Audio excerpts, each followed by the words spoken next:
یہ جو ہمارے ہاں مختلف ائمہ کی باتوں کو فالو کیا جاتا ہے، یہ اس لیے نہیں فالو کیا جاتا کہ ہم ان لوگوں کو نبی یا امام مانتے ہیں، بلکہ یہ دیکھا جاتا ہے کہ جو لوگ ہیں، جو انسان ہیں مسلمان، ان کی کچھ کیٹیگریز ہیں۔ پہلی کیٹیگری ان لوگوں کی ہے کہ جو قرآن و حدیث کو اچھی طرح سے سمجھ لیتے ہیں اور اس کے اندر کے احکامات کو اپنے طور سے نکال لیتے ہیں، اور ان کو کسی بھی ترجمے کی، کسی کی بھی ہدایت کی، کسی سے پوچھنے کی ضرورت نہیں ہے۔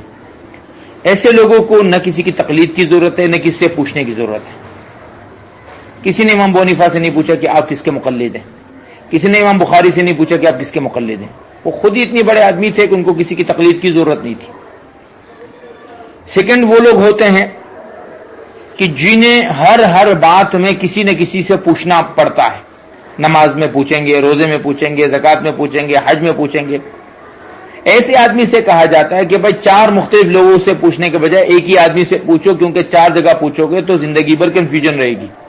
جیسے آج کل ہمارے ہاں ہوتا ہے کہ ٹی وی پر کوئی اسلامک پروگرام آ رہا ہے، وہاں کچھ چیز سن لی تو پریشان ہو گئے، پھر اپنے کسی مفتی کی سن لی تو پریشان ہو گئے، پھر کسی تبلیغ کے تعلیم میں گئے تو پریشان ہو گئے۔ اس لیے ان کو کہا جاتا ہے بھائی ایک ہی آدمی کے پیچھے لگے رہو۔ بیچ کا ایک طبقہ ہے کہ جو کچھ باتوں کا علم رکھتا ہے، کچھ کا نہیں رکھتا، جیسے ہم لوگ ہیں۔ ہمیں ہمارے مسلک، ہمارے مذہب کے بارے میں ہم نے محنت کی ہوتی ہے، ہمارے امام کے بارے میں معلوم ہوتا ہے، لیکن دوسرے کسی امام کے بارے میں ہمیں معلوم نہیں ہوتا۔ ہم آپ کی رہنمائی اس حد تک کر سکتے ہیں جس حد تک کہ آپ ہمارے مسلک کے بارے میں، ابو حنیفہ رحمہ اللہ کے مسلک کے بارے میں پوچھیں گے، کسی اور مسلک کے بارے میں ہمیں اتنی زیادہ معلومات نہیں ہوتی ہے۔